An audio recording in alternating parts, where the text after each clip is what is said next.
Thank you, Anna. I'm so excited to meet with all of you today to talk about what we call the 4 chambers of heart health. And we will begin here. So of course, hello and welcome everyone to our monthly wellness webinar, 4 Chambers of Heart Health, presented by your Healthier Together team, myself, Anna Green and Kyle Rains.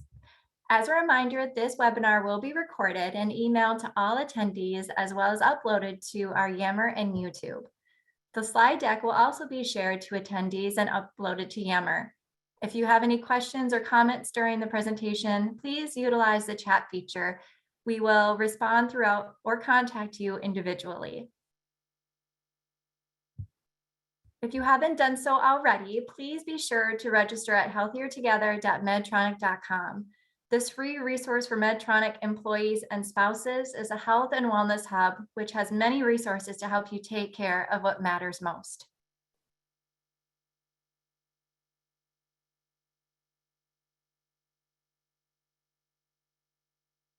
Okay.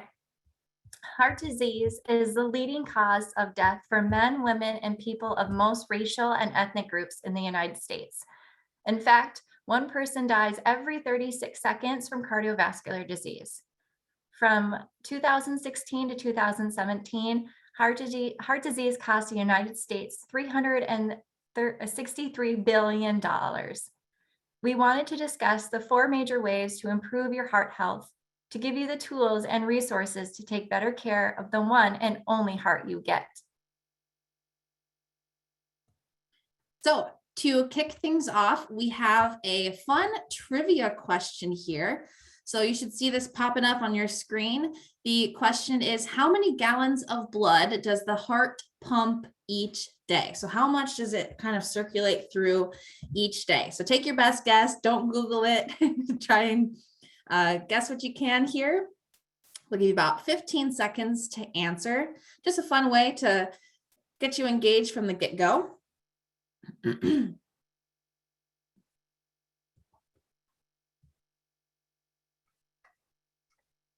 got about 75% people answering. Oh, that's a good question. For those of you not in the US, what is a gallon? Oh gosh, I'm terrible at conversions. I should have thought about that. A gallon is, I don't have a gallon of milk up here with me, of course, but it's about like too big. Like it's pretty big. It's terrible. We should have thought of those conversions. That's okay. Take your best guess, and I'm going to end this here. So next time we'll do some conversions for you all, but the correct answer is 2,000 gallons of blood each day that the heart pumps through. Not really relevant. It's just kind of something fun to think about. Alrighty, so our first chamber of heart health, fun little play on words with heart anatomy, but we thought it'd be a great way to kick things off. And it's very typical that you hear when talking about heart health, it's like manage your cholesterol, eat healthy fats and have your triglycerides low, and everyone just kind of is like, okay, cool, but what does that really mean? So I'm going to go into the kind of science of fats, taking you to fat school today. And it's a great way to learn the science behind fats and why they are saturated, why they are unsaturated, so that you better know how to make decisions for yourself when you're making your food choices. So, quite a few years ago, fats were like a 4-letter word. It was bad, bad, bad. Don't eat fats, limit them altogether. And we were urged to banish it from our diets wherever possible. We switched to low-fat foods. You see reduced fat everywhere. But that shift doesn't necessarily make the foods healthier just simply because they say low fat or reduced fat. Those typical foods coined with the low-fat terms doesn't always make them healthy because they may also have trans fats. They may have added sugars or other chemicals to help kind of provide the same flavor or consistency of the higher fat foods. So basically, fat is essential in our diets. I'll kind of break down the science behind so you can understand what you're reading when you look at nutrition labels and when you're deciding what to have at your next meal. So looking at the structure of fats, and I'm not going to go into too much depth. We could go even smaller than this, but basically you have fats are organic molecules made up of carbon and hydrogen. So they're all joined together for these hydrocarbons. And so the length and kind of the arrangement, so how they look, like you see on your screen here, determines the fat type, and that determines what happens within your body. And so the simplest unit of fat is the fatty acid. That's what people hear about a lot, like omega-3 fatty acids. You may hear that, but don't maybe understand what that really is. So that's the simplest unit of fat. And fats in our body and in our food are built from those fatty acids into triglycerides, into other lipid-based structures, basically cholesterol, or like you can kind of picture it like earwax, things like that. So a great way to picture the difference between saturated and unsaturated fats is to take a look at this image where you can see we've got some parking spaces. So hydrogen atoms can bond to the hydrocarbon chain. So those little blue dots in the center, those are the carbons, and then the little gray dots, those are the hydrogens. So for saturated fats on the left, all of our parking spots are taken. They're all tightly packed in there. They're saturated because every carbon has a hydrogen hooked onto it. And so because they're so tightly packed in there, they are solid at room temperature. So this would be things like butter, coconut oil, cocoa butter. Those are usually solid or semi-solid at room temperature. So they're saturated and they can pack tightly together and they're straight in that line. And now looking at unsaturated fats, they're unsaturated because there's at least one of those blue dots that doesn't have carbon or hydrogens filling it up. So there's some parking spots that are empty. And because of this structure, they can kink and kind of fold, and they can't line up tightly together. So they don't pack as closely together when there's a whole bunch of other ones around. And so that makes it unsaturated, and that makes them liquid at room temperature. So the less saturated the fat, so the more unsaturated, the more fluid it is. And you can have mono unsaturated fat. So there's just one carbon that's missing out on the fun. And then you can have poly unsaturated fat where there's one or more. So there's more than one carbon that doesn't have a hydrogen. So there's more parking spaces that are open. So hopefully this graphic kind of helps you picture the difference between the two fats. So now you kind of understand the structure. We'll go into digestion of fats. So the body breaks down the triglycerides that are in all of the food we eat into those fatty acids, and they're repackaged in various ways before they kind of enter the bloodstream. And fat takes a long time to break down and transport, and fat enters the blood several hours after we've eaten it. So now once they're transported, they have two places where these fatty acids, triglycerides, and all this can go. The first place is it can be oxidized and used to transfer energy in your skeletal muscles and your other tissues. So if you're working out and you hear that fat burning zone, when that's a very common term on the treadmills and all of that. So these fatty acids are going to those muscles to help you get through activity, just get through your normal day. But if we have too many of those floating around and there's no more places for them to expend their energy, they'll be converted back again for storage in your adipose or your fat tissue and skeletal muscle around your heart, all of those things. So if basically you're not having anywhere for that fat to go because the energy is, you just don't need any more energy, it's converted back into storage. So dietary fat has 6 major roles. It provides us with energy. And in fact, it's the most energy dense macronutrient out of proteins and carbs. And it helps make and balance our hormones, particularly our steroid hormones. It forms our cell membranes. It forms our brain and our nervous system. It helps transport the fat-soluble vitamins A, D, E, and K. And then it gives us 2 fatty acids that we can't physically make on our own. And those are the linoleic and linolenic acids, basically omega-3, omega-6 fatty acids. So for the US, and it's pretty similar, across every organization recommends pretty much the same amounts. But in the US particularly, the recommended daily intake from fats is somewhere from 7 to 12 grams of fat per meal. And so that would be, if you can think about, not everyone has a scale or measuring cups all the time. So if you look at your thumbs, it's 1 to 2 thumb size portions of fat dense foods per meal. So think about 1 thumb's worth of like almonds or something like that would be per meal. And think about, it's not simply just the amount of butter you would put in on your piece of toast in the morning. There's fat combined into so many other foods, more than just what you would see hanging off on the edge of your steak, or while dolloping on your piece of bread. And so looking for 1 to 2 thumb-sized portions of fat per meal. So kind of going into more about saturated fats, trans fats, and cholesterol. Most of our dietary fat sources are made up of some combination of saturated, polyunsaturated, monounsaturated, all of these different types of fats.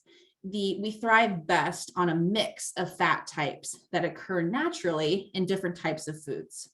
The balance comes naturally if we choose a wide selection of diverse, whole, less processed foods. And I'll go into that a little more later too. So the goal is to try to minimize or eliminate refined and processed foods that contain those industrial processed fats and artificially hydrogenated. So artificially throwing hydrogens at the foods for the fats.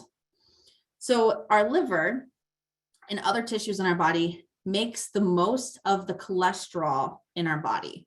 We need cholesterol. It's very essential to so many of our bodily functions. Our liver can control that relationship between the cholesterol we eat and the cholesterol we make. Now, saturated fats are also rich in cholesterol. So if we eat cholesterol more than our body's already making too, that will in a sense raise our cholesterol levels. If we raise our cholesterol levels, that can cause more cholesterol to be deposited into our arteries. If we deposit into our arteries, then that forms those arterial plaques that lead to the coronary heart disease and cardiovascular disease. So cholesterol in itself isn't bad. We need it. It's essential. But eating saturated fats alone is not associated with a risk of cardiovascular disease or coronary heart disease. It's a combination of all the factors that we're talking about today of limiting your saturated fat intake to less than 10% per day. All the things that Laura will be talking about increasing activity, Kyle talking about stress management, all of that plays a factor into your increased or decreased risk of heart disease. So that's just something to keep in mind as we move forward. Always look at the big picture. Always look at your diet as a whole and not simply just focusing on one tiny little thing that you're like, this is the only thing that's impacting my heart health. It's so many different factors. And so hopefully you're able to find some tips from each of us that you can slowly start to apply. And then looking at trans fats.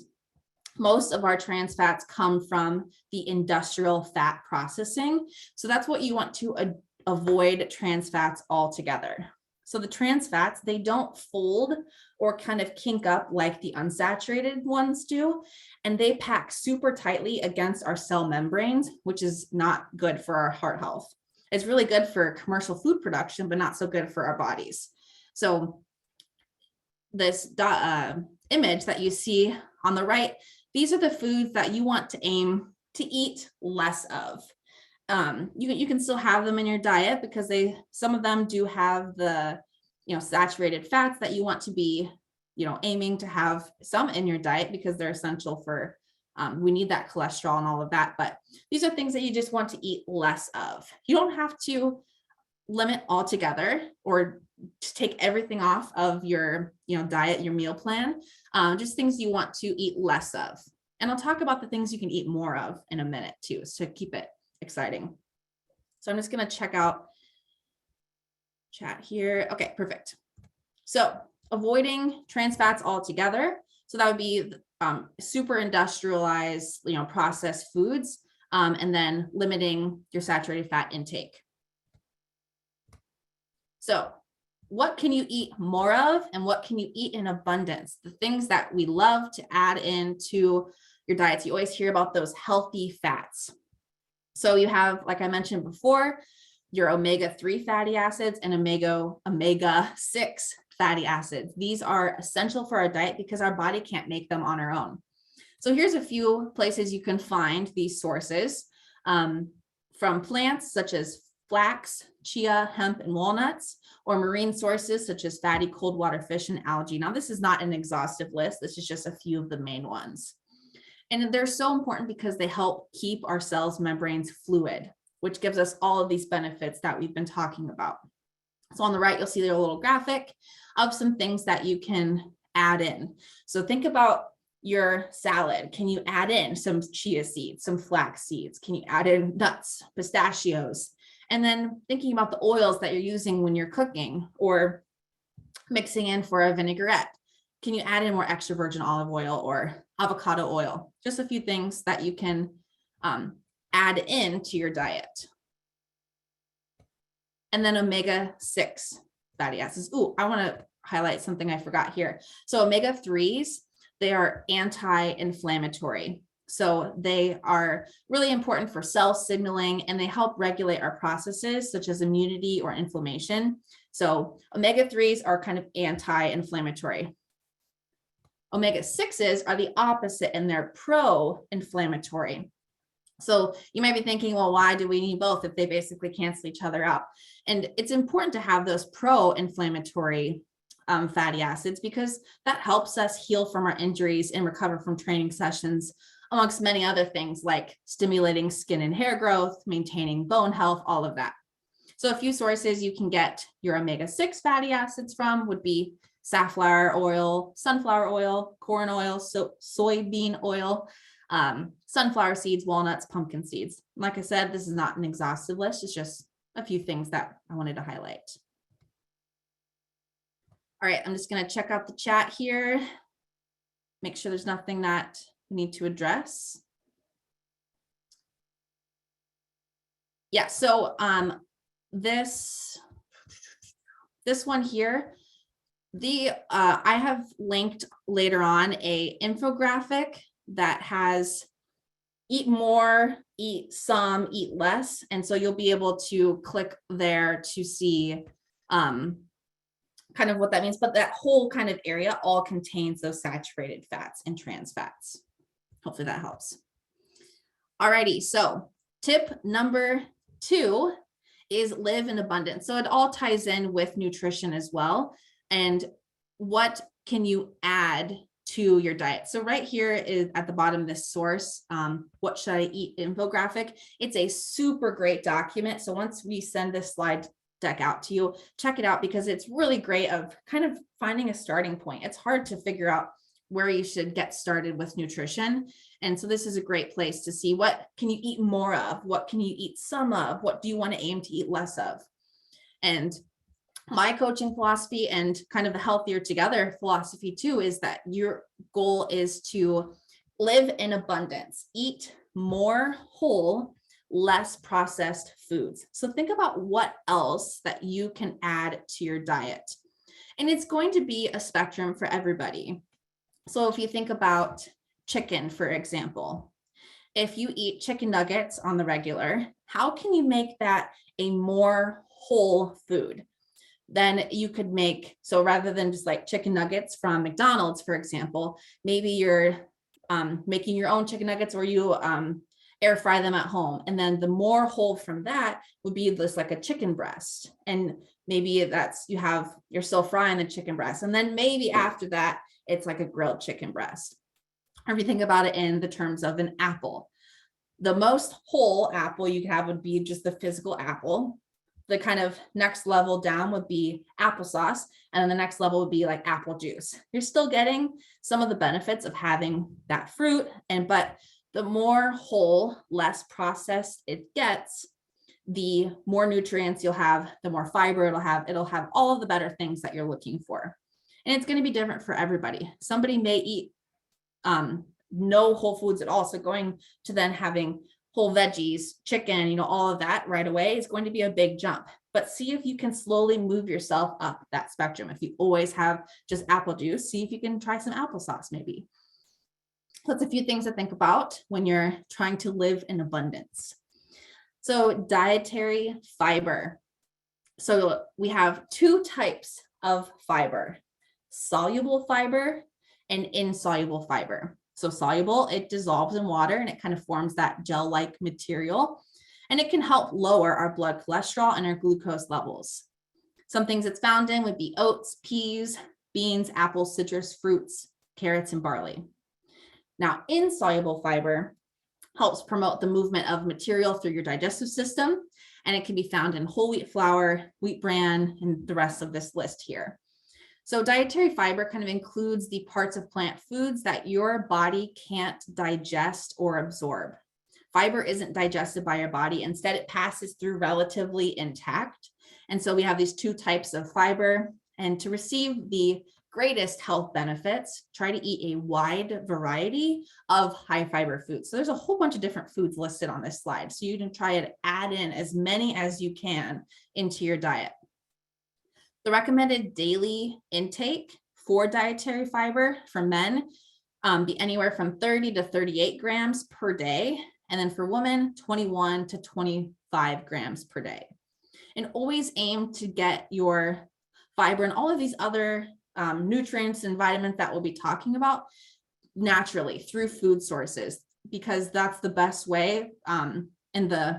We can't recommend you to take a supplement for a vitamin. So that's the best way for you to add them into your diet.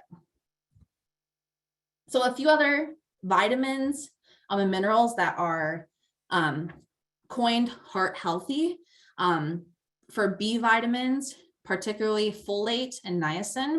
So it's essential in our cholesterol regulation and our red blood cell formation. So you can find these in salmon, leafy greens, eggs, beans, legumes, whole grains, mushrooms. So something to think about here, the healthy fats I was talking about, all of those come into play on this slide as well, where we're seeing the beans, the whole grains, the salmon.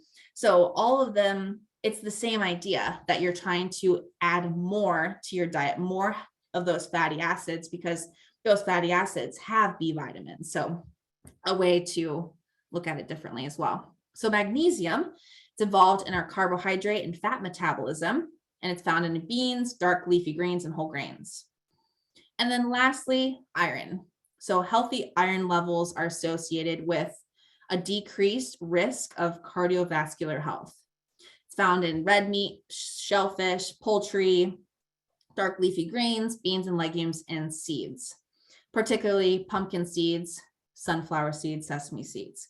So thinking about everything you can continue to add in that may have more of these vitamins in there, and you can get these in from a natural source.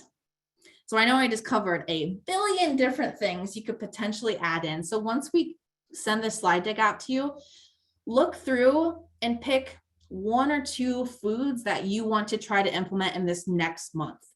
Maybe you're changing your typical iceberg lettuce salad, maybe throwing in a few dark leafy greens, or your salad, maybe adding in some chia seeds, or your yogurt, adding some flax seeds. So think about one or two things that you'd be willing to try to enhance the flavor potentially of your dish, or to get some more of these vitamins or minerals in there. So I know I covered a lot. I'll check out the chat for questions, and thank you for listening to the long nutrition spiel. Thank you, Anna. All right, today I will be talking about managing a healthy weight and exercising regularly as it portrays to heart health. Now let's start with body composition. Body composition is simply the percentage of fat, bone, and muscle in your body. One way that physicians take a look at body composition is to determine a person's body mass index. Body mass index, or BMI, refers to the value derived from the mass and height of a person, essentially your height divided by your weight. There are both pros and cons to the evaluation of your health solely based on your BMI, but statistically speaking, the higher your BMI, the higher your risk of developing cardiovascular disease, coronary artery disease, and many others. And you can see here on the slide, if you like to find out your BMI, it gives you a formula that, there. And again, the chart over here just shows you which BMI category you might fall in. And of course, we want to stay at the normal weight, again, to maintain that low risk of cardiovascular disease. Body fat percentage is exactly that, the percentage of fat within your body. We all need a certain percentage of body fat, which is essential to temperature regulation, hormone balancing, reproductive health, and neurological functioning. It's when our body stores too much fat, especially when centrally located around the abdomen, where we can run the risk of developing heart disease, coronary artery disease, and atherosclerosis. The chart here shows various body fat percentages for both men and women among different age groups and fitness categories.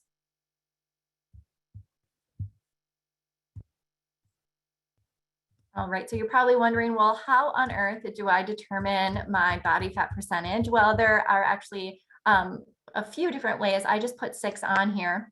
These methods to test body fat, and these range in costs and measurement errors. Generally, the more expensive, the more accurate.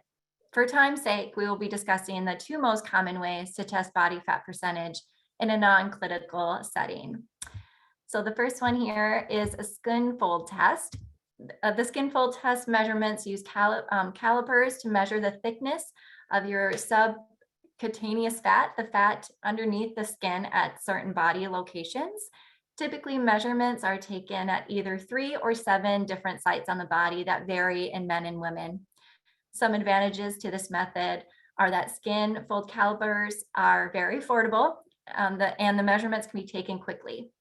Some disadvantages include having a basic knowledge of human anatomy. That's very important when doing these certain positions, and comfort. I don't know too many people that enjoy their fat being pinched, and this method has a 3.5 to 5% measurement error. The second one I would like to talk about is a bioelectrical impedance analysis, or BIA. This is a non-invasive test that is easy to administer. BIA calculates tissue and fluid using a very low electrical current that passes through the body.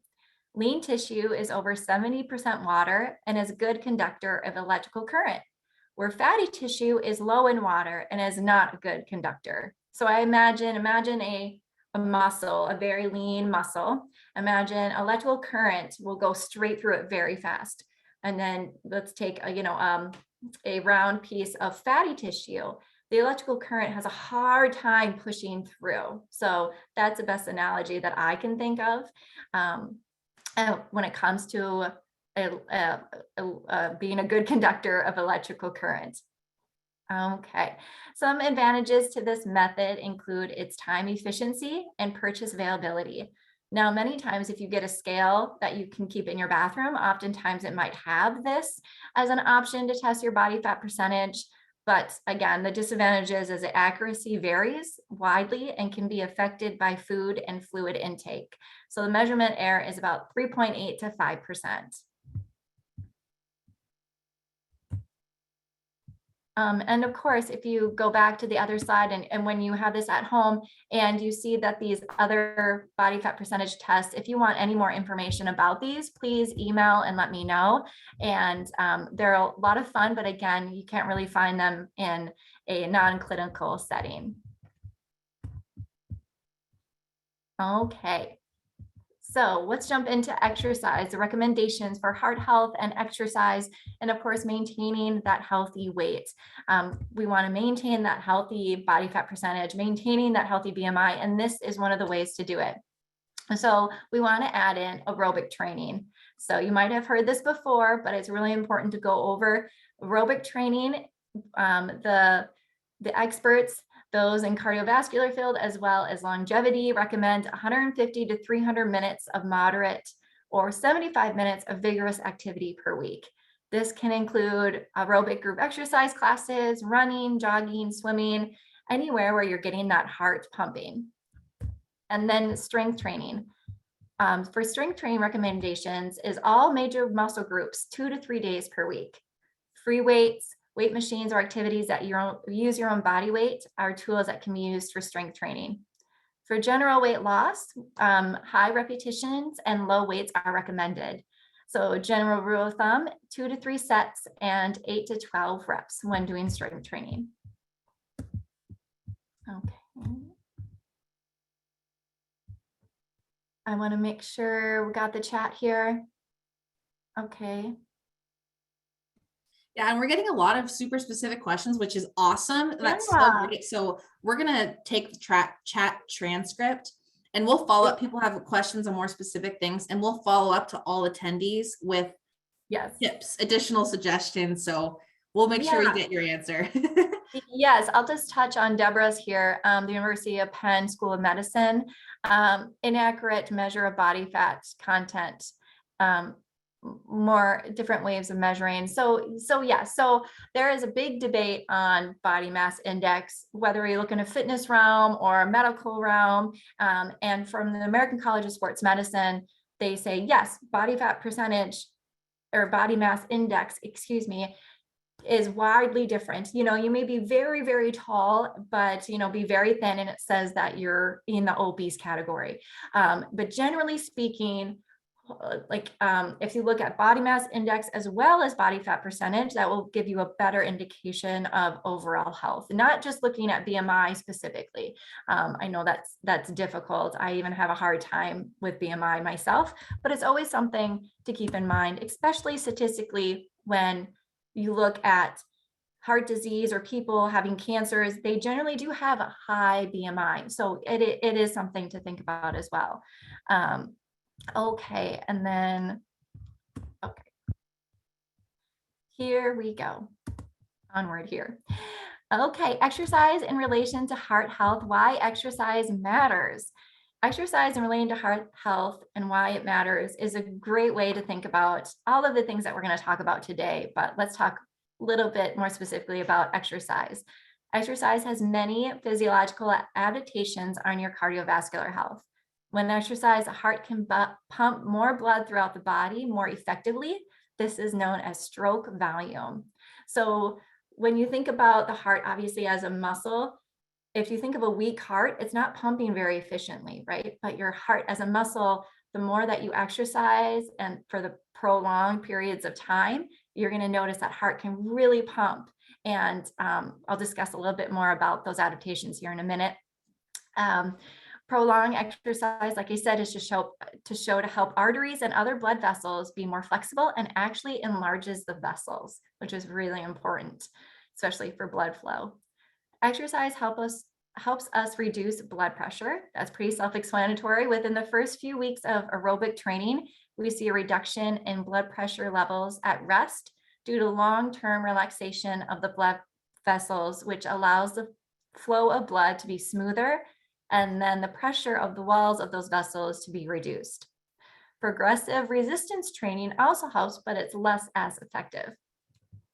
Moderate physical activity can help raise high density lipoprotein and lower your low density lipoprotein.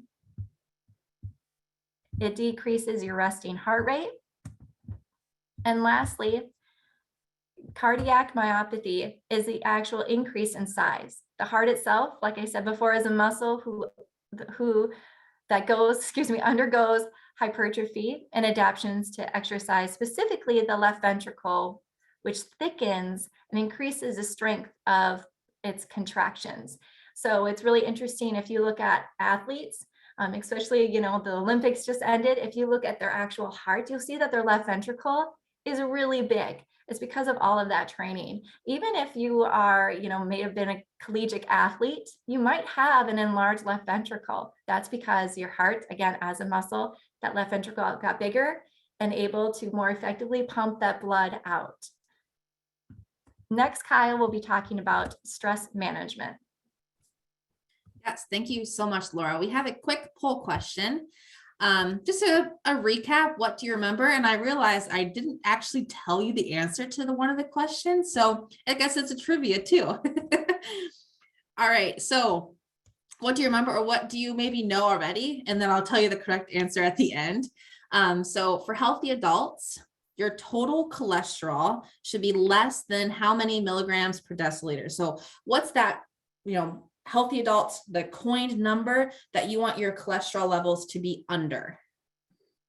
This number and under. And then the second question that Laura just mentioned, what is the minimum number of minutes recommended per week for moderate intensity aerobic exercise? So a little trivia, because I didn't actually tell you the right answer. Sorry, I forgot that in my notes. And then a recap from what Laura talked about. All right. Got about half participated. I'll give you about 10 more seconds here.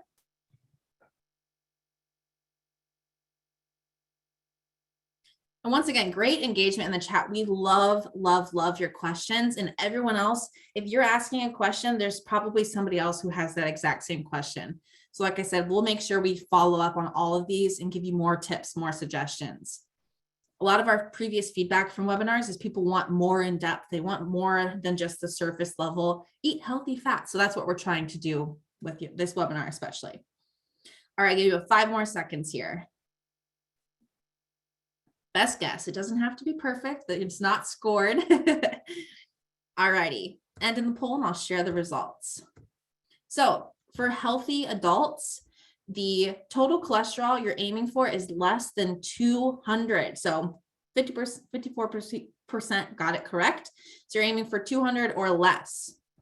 And then the minimum number of minutes of aerobic exercise for moderate intensity is starting at that 150 minutes. And so a lot of people get 75, which is for vigorous. So you want about that vigorous per week. So kind of right, but the right answer would be that 150. All right, Kyle can take it away. Thank you. A lot of great information, a lot of great questions in chat. I know we've been mentioning that quite a bit, but this is quite the engaging topic, and I love it. So your numbers, what you eat, and your exercise routine play a big role in your health for your heart.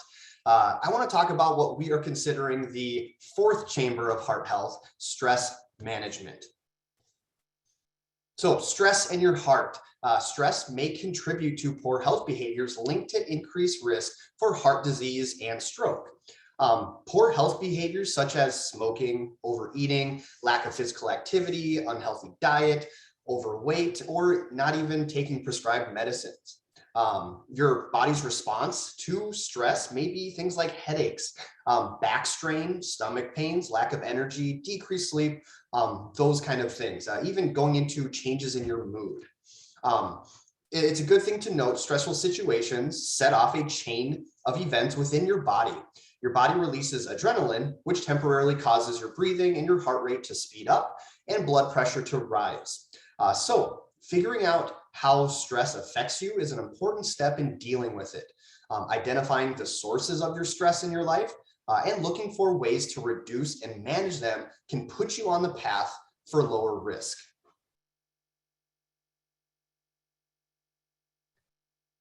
So if you are someone who has chronic stress, anxiety, maybe pessimistic viewpoints, you may be at an increased risk for heart disease. And your body's response to negative, those psychological health factors are things like irregular heart rate and that heart rate rhythm, increased digestive problems, increased blood pressure, and even that inflammation throughout the body. On the flip side, people with positive mental health, or those that implement positive mental health strategies into their daily life, are more likely to have health factors linked to lower risk, such as lower blood pressure, better regulation of glucose in your body, less inflammation, and even lower cholesterol.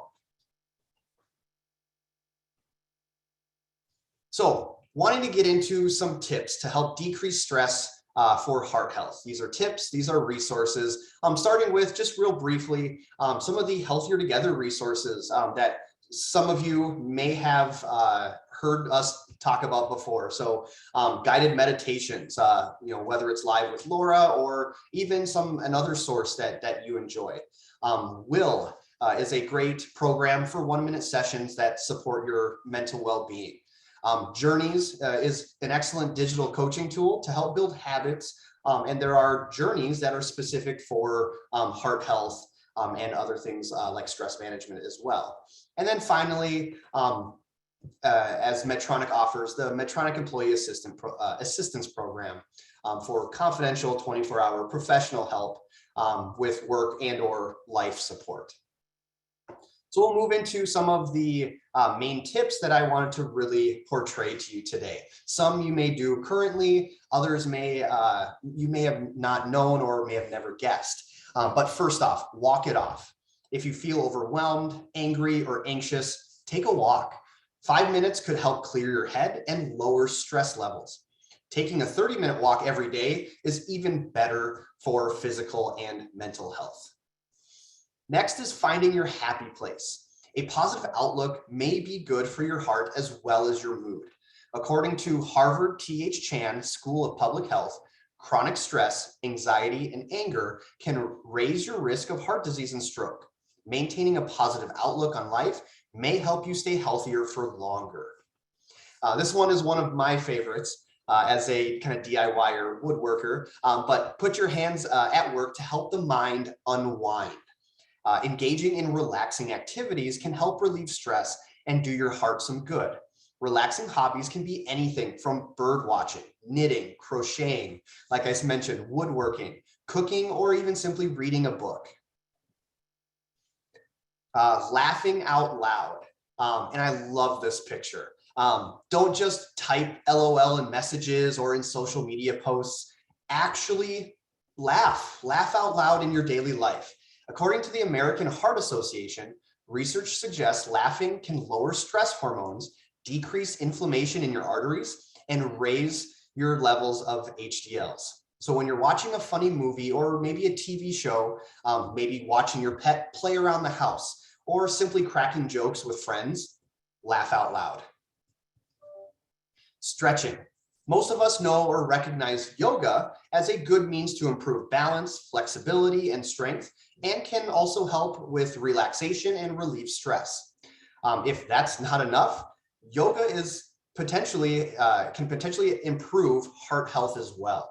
According to a published article in the Journal of Evidence-Based Complementary and Alternative Medicines, yoga demonstrates the potential to reduce your risk for cardiovascular disease. And this one, movement, kind of plays hand in hand with the stretching, but sedentary lifestyles, whether work-oriented or just being at home, sitting for long periods of time could shorten your lifespan. Lifestyles like this seem to have an unhealthy effect on blood fats and blood sugar. If you work at a desk, remember to take regular breaks to move around. Go for a walk, climb your stairs at home, a simple stretching routine, or low impact, low intensity exercises for just a few minutes. When I was typing this up, I thought of my wife who, instead of sitting at her machines at work, she'll occasionally stand up and do lunges. And next, one of the final tips that I have out of many, there are so many options, is taking the scenic route. So put your cell phone down, forget about the driver who just cut you off in traffic, and enjoy your ride. Eliminating stress while driving can help lower your blood pressure and stress levels, something your cardiovascular system will really appreciate. So next time, turn up the radio, roll down the windows, and enjoy your drive. So with all those tips, let's move into our first chat question. So if you utilize chat, and we want to hear, share with us, share with the other about 130 people in this webinar. It's crazy. What are your favorite heart healthy activities to de-stress? So over these next 60 seconds or so, yeah, type in chat, let us know, let everyone else know, what are the activities that you like to do? And I saw the first one is petting cats. That was one additional thing that I saw through the research that we were doing. Having a pet is also a fantastic means to decreasing stress. Just that time, that bond. Even I just saw it scrolling through the snuggling, cuddling aspect. Gardening is a great option as well. It's another one of my many activities. So lots of great stuff here. So as more are coming in, I'm going to move into our upcoming events. So all these events are coming up here through Healthier Together, and from us as well. So first off, the Rest and Recharge Challenge is a global challenge through Healthier Together that will start March 7th. This is an excellent opportunity to learn simple practices to improve your sleep. Those who complete the challenge will earn 1,000 Healthier Together reward points. Next one, if you're wanting to incorporate more fitness into your daily routine, a good start might be our March Fitness Challenge, the 100 a day challenge. 100 may sound daunting, but over the course of a day, completion will be easy. 100 repetitions, easy throughout the day. Each day, complete a different designated exercise for 100 repetitions and earn reward points along the way when you track the monthly fitness challenge healthy habit. And last but not least, we really love doing these webinars for you guys. So join us again in March for our next webinar called Common Food and Nutrition Myths Exposed. From fad diets to old wives' tales. It is easy to be confused or misled into believing popular food myths. So learn the truth behind some of the most popular food and nutrition myths. And as we conclude here, remember the 4 chambers we shared with you today as the focus of your heart health and longevity. Know your numbers and manage your cholesterol and triglycerides, and even living in abundance with more whole foods in even a variety of colors like Anna talked about.